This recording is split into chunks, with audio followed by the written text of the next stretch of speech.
he just landed again. The wheels touched down in that same city for the 23rd time.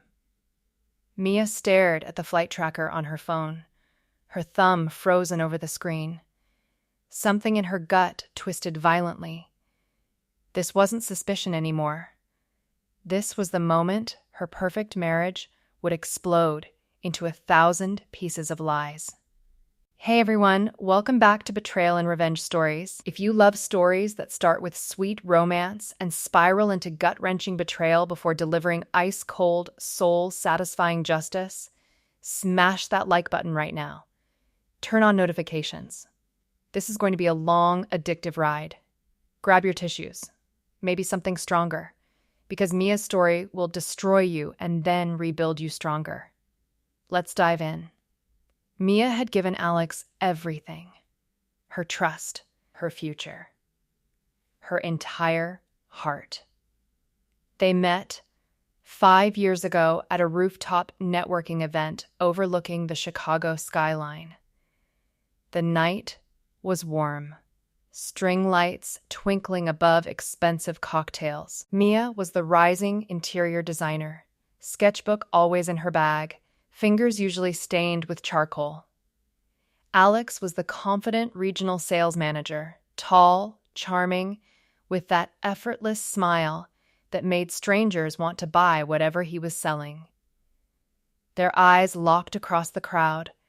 He walked straight to her, ignoring everyone else. "You look like someone who creates beautiful things," he said, voice smooth like aged whiskey. They talked for 4 straight hours.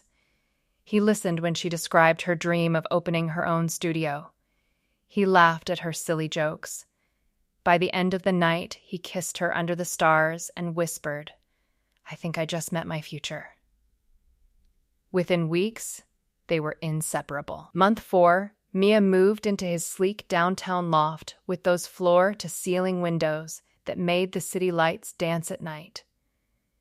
"You're my once-in-a-lifetime, Mia," he told her that first night they spent together, his fingers tracing her bare shoulder. She believed him with every cell in her body. Why wouldn't she? He was attentive, romantic, always planning little surprises. Their wedding was perfect. Intimate ceremony at a hidden vineyard 2 hours outside the city. Golden hour light, wildflowers everywhere. Alex stood there in his tailored suit, eyes misty as he said his vows. "No distance will ever come between us, Mia. No matter how many miles my job puts between us, I will always come home to you." She cried happy tears. Everyone clapped. Their friends toasted to forever. For the first few years, life felt like a dream. Mia built her design business. Alex climbed the corporate ladder. They traveled together when they could, cooked elaborate dinners, made love like the world was ending. But then the business trips started becoming more frequent. Every single month, sometimes for a full week. "Clients all over the country, babe," Alex would say while packing his suitcase. "It's the price you pay when you're going for that promotion." He always returned with gifts. Luxury candles that smelled like expensive hotels, silk scarves from boutique shops, stories about terrible room service, and endless PowerPoint meetings. Mia believed him. She would bake his favorite lasagna with extra cheese, massage the tension from his shoulders, and listen to every detail like a devoted wife, until that rainy Thursday changed everything. Alex was rushing out the door for an early flight. He left his tablet unlocked on the kitchen island, screen still glowing. Mia wasn't even trying to snoop. She just reached over to close it so the battery wouldn't die. One glance at the browser history made her blood run cold. One city, over and over again, not scattered across states, not different clients, just one mid-sized city in the heartland. 22 months straight. Her fingers trembled as she typed the city name. Population, just under 200,000. Small enough that secrets couldn't stay hidden forever. The first Google result punched her in the chest.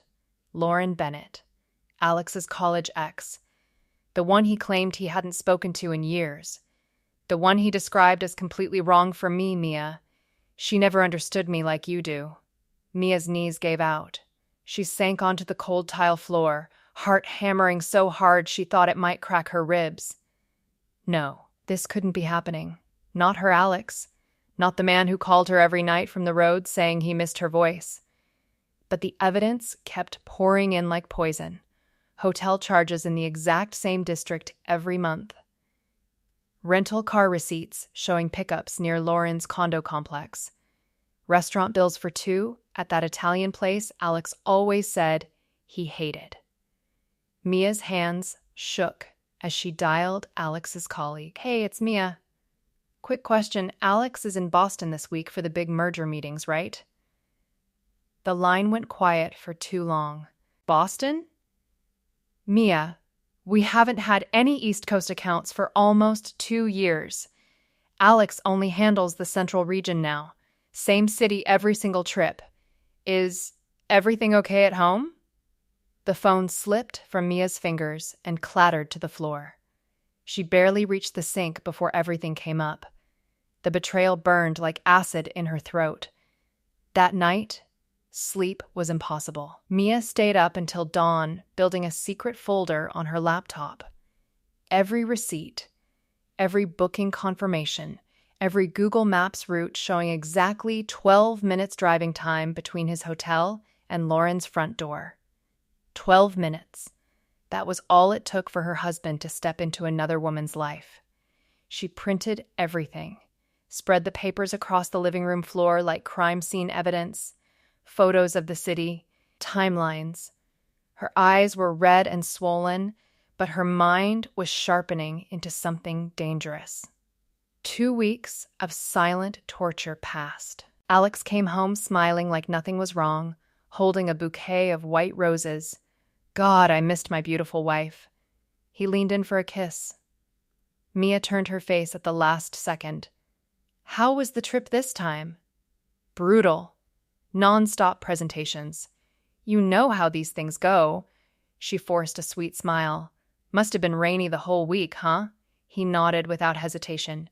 Pouring every single day. My shoes are still drying out, but Mia had already checked the weather. Sunny skies. 70 degrees.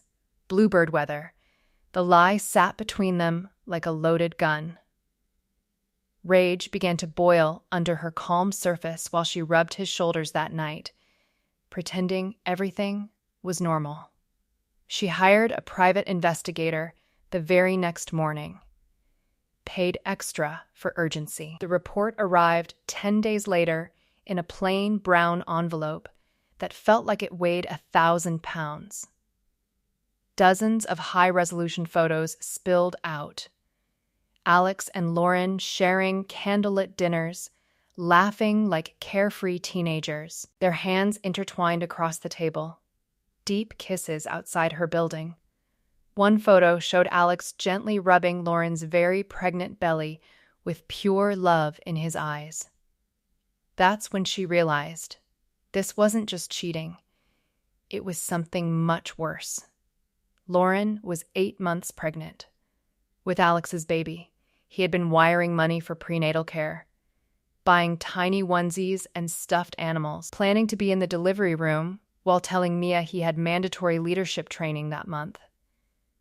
She dropped to the bedroom floor, ugly sobs tearing from her chest. All those nights she had cried over negative pregnancy tests. All the doctor visits where Alex held her hand and said, "It'll happen when it's meant to, baby." All the vitamins she took while he was secretly building a family with someone else. The pain was soul-crushing. But deep underneath the sadness, something colder and sharper grew. Fury. Pure, calculated fury. Mia refused to confront him yet. She wanted every piece of ammunition first. She met with the most cutthroat divorce attorney in Chicago. They sat in a quiet corner cafe. The lawyer flipped through the folder and let out a low whistle. "This is nuclear, Mia. Infidelity, financial fraud, hidden assets. We can make sure his choices catch up to him completely." But Mia wanted him to face the natural consequences of every lie he had told. For the next few weeks, she played the perfect wife like an Oscar-worthy actress.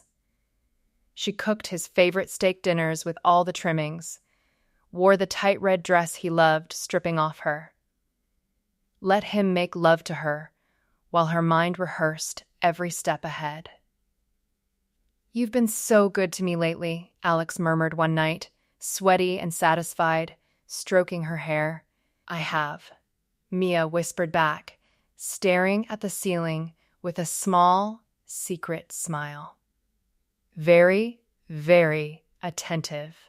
While he slept like a baby, she quietly transferred their joint savings, over $90,000, into a new account only she controlled.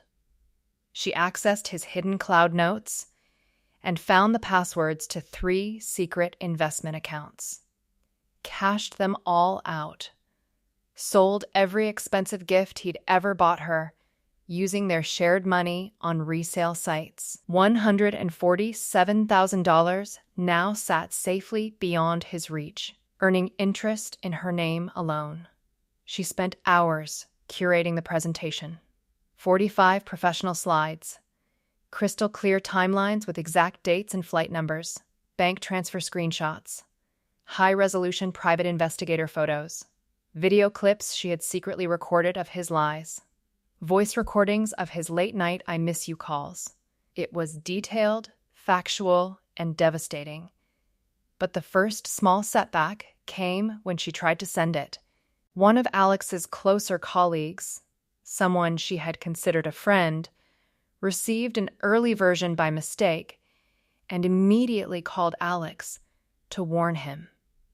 For 2 terrifying days, Mia thought he might come home early and try to spin the story or delete evidence. She barely slept, jumping at every sound. In the end, that colleague chose to stay silent after seeing the full proof. But the close call reminded Mia that revenge wasn't a clean straight line. Then she mailed an anonymous package to Lauren. Their full wedding album. Honeymoon videos on a USB drive. Screenshots of loving texts Alex sent Mia while supposedly stuck in meetings. A printed copy of the prenatal bills he paid from their joint account. Lauren's reply came 2 days later, frantic and broken. "He told me you two were basically separated, that the marriage had been dead for years, that I was his real future." "I'm so sorry," Mia sent one final message. A photo from their recent anniversary cruise where Alex was kissing her forehead tenderly, followed by the words, "He lied to both of us." "Good luck with the baby." Silence followed. The second small setback hit right before Alex's next trip. A minor bank alert almost tipped him off when one card showed unusual activity during her transfers. Alex called the bank questioning it, but Mia managed to smooth it over with the customer service team by pretending it was a joint purchase. Her heart raced for hours afterward. These little obstacles made the whole plan feel real and fragile, but they only sharpened her focus. The stage was set. Every trap was baited. Alex's next business trip arrived. He packed his suitcase carefully, kissed Mia's forehead at the door. 5 days and I'm back home to you. Love you endlessly, baby. Love you more, Mia replied, her eyes steady as steel. The moment his car disappeared down the street, she sprang into action like a woman reborn. She changed every single lock on the loft, hired professional movers who cleared his entire closet, office, and even the garage into a storage unit clear across town, paid for 6 months in advance under her name. frozen every joint credit card, changed every password on their accounts, Netflix, streaming services, even his fantasy football league. Her phone rang while she was drinking coffee in the now half-empty loft.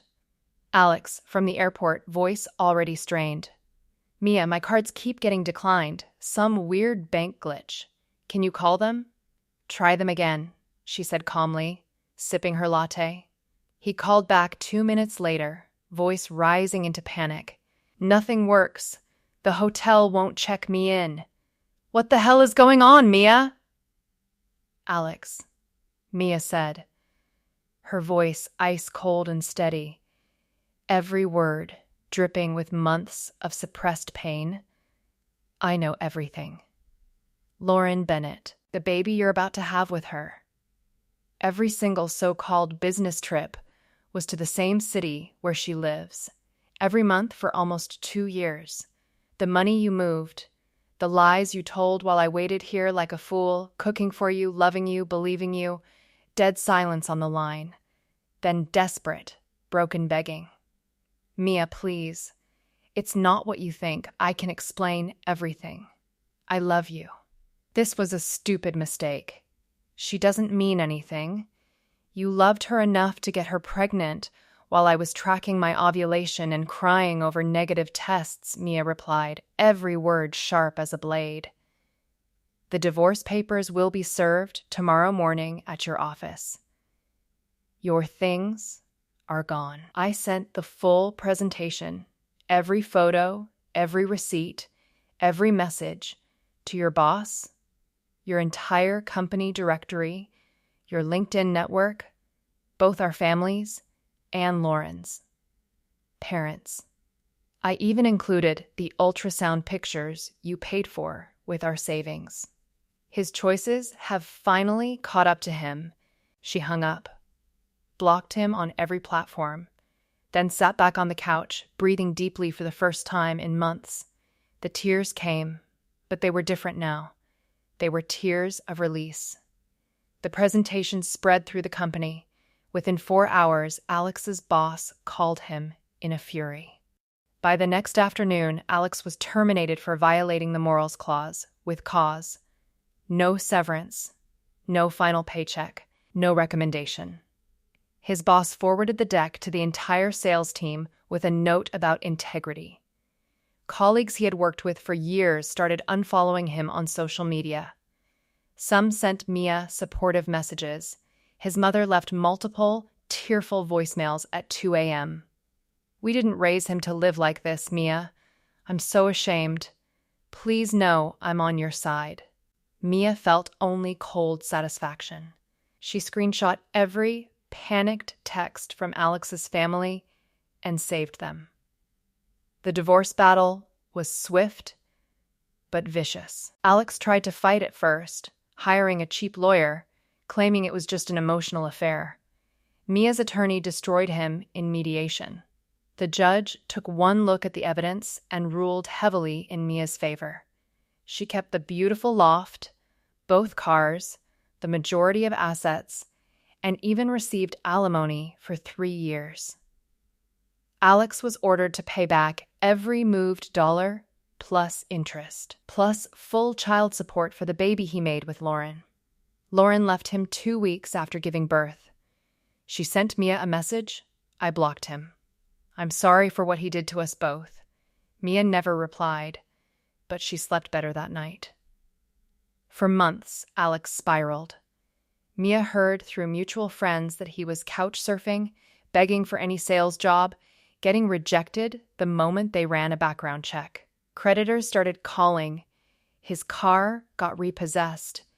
He showed up at the loft once, unshaven and desperate, pounding on the new door.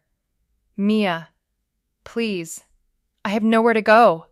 I lost everything because of the choices I made. I'll do anything. Therapy, counseling.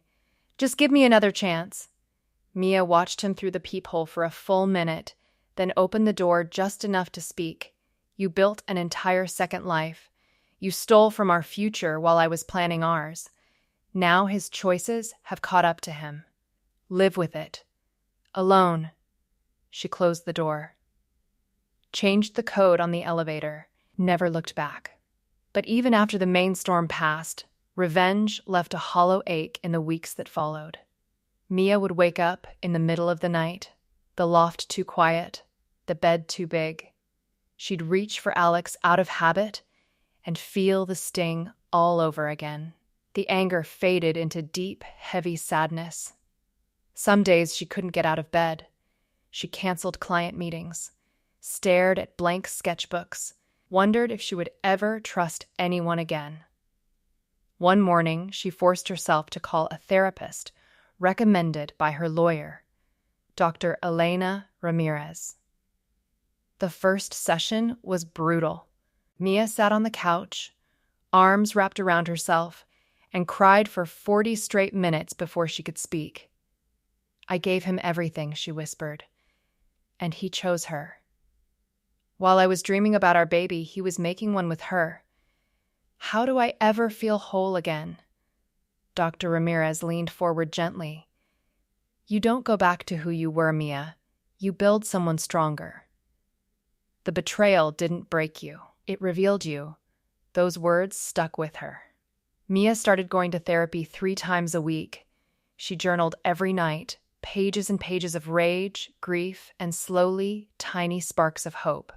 She joined a support group for women who survived infidelity. Listening to other stories helped. She wasn't alone. She wasn't stupid. She was a survivor. Physical healing came next. Mia joined a boxing gym. Every punch at the heavy bag carried the weight of what happened. She ran along the Chicago River at sunrise, sweat mixing with tears. Her body grew stronger. Her mind grew clearer. She looked in the mirror one day and barely recognized the confident, glowing woman staring back. Her design business exploded during the recovery. Clients heard whispers of her story and connected with her authenticity. She redecorated the loft completely, painted over every memory in soft sage greens, warm creams, and bold accent walls that screamed new beginnings. She turned Alex's old home office into her dream creative studio, filled with natural light and fresh plants. There were setbacks even in healing. One night, she almost texted Alex in a moment of weakness. Another afternoon, she broke down in the grocery store when she saw a couple buying baby clothes. But each time, she picked herself up. She started traveling alone, first a weekend in Paris, then 2 weeks in Bali. Sitting on a beach, watching the sunset, she realized for the first time that her happiness didn't depend on any man. 8 months after the divorce finalized, Mia stood in her sunlit studio, brush in hand, painting a large canvas. She looked radiant, the kind of beauty that comes from surviving hell and choosing to bloom anyway. Therapy had given her tools. The gym gave her strength. Her work gave her purpose. And then came Ryan. She met him at an art gallery opening. He was a landscape architect, kind eyes, gentle laugh, no corporate travel schedule that raised red flags. Their first conversation lasted hours. He listened when she carefully shared pieces of her past. He didn't flinch. He didn't run. "I admire how you rebuilt," he told her on their 3rd date. "Most people stay broken. You chose to become unstoppable." Mia smiled through happy tears. It wasn't easy. There were nights I wanted to disappear. But I kept choosing me. Their relationship grew slowly, honestly. Weekend hikes, cooking classes, lazy Sundays, reading on the couch. Ryan traveled only for real vacations. They went to Greece together, hand in hand, making memories that belonged only to them. No secrets, no double lives, just 2 people choosing each other every day. One random afternoon, months later, Alex appeared at her favorite calf. He looked gaunt, eyes hollow, clothes hanging off his frame like rags. Lauren had left him for good, taking the newborn and filing for maximum child support. He was working a minimum wage job at a call center, still paying off debts from the divorce. "Mia," he croaked when he saw her, voice cracking with shame. "You look incredible, happy, glowing." "I am," Mia said calmly, squeezing Ryan's hand across the table. "Finally free. I have my home, my thriving business, my peace. Real love that doesn't need lies or secret cities." His choices caught up to him, and I chose to keep moving forward. He stared at the floor, shoulders slumped, completely broken. No clever answer this time. No charm, just silence and regret. Mia simply smiled, turned, and walked away tall, heart light, arm in arm with Ryan, never once looking back. The recovery wasn't linear. Even now, years later, Mia sometimes feels a shadow of the old pain when she hears certain songs or smells certain colognes. But those moments pass faster each time. She has learned to sit with the sadness, thank it for teaching her boundaries, and then release it. She mentors other women in her support group. She pours her healed heart into every design project. And every night she falls asleep grateful, not because the betrayal happened, but because she rose above it more powerful than ever. That's how a woman rises from the ashes of the deepest betrayal, not by staying broken and crying forever, but by gathering every piece of truth like a weapon, watching his choices catch up to him, walking through the long tunnel of grief with courage, and building a brand new life. That shines brighter than anything she had before. If this story pulled at your heartstrings, wrecked you, and then gave you that sweet, lingering taste of justice and hope, hit the like button hard. Share it with every friend who's ever been lied to or needs strength right now. Subscribe right now and turn on the bell for more long, detailed, addictive stories in this niche. Drop a comment below. What part of Mia's emotional recovery spoke to you the most? Have you ever walked through betrayal and come out stronger? Tell me your thoughts. I read every single comment and love hearing how these stories hit you. Thank you for staying with this full-length story until the very end. You're part of the family now. Stay sharp. Stay fierce. Never let anyone dim your light or steal your future. See you in the next heart-stopping betrayal and revenge story.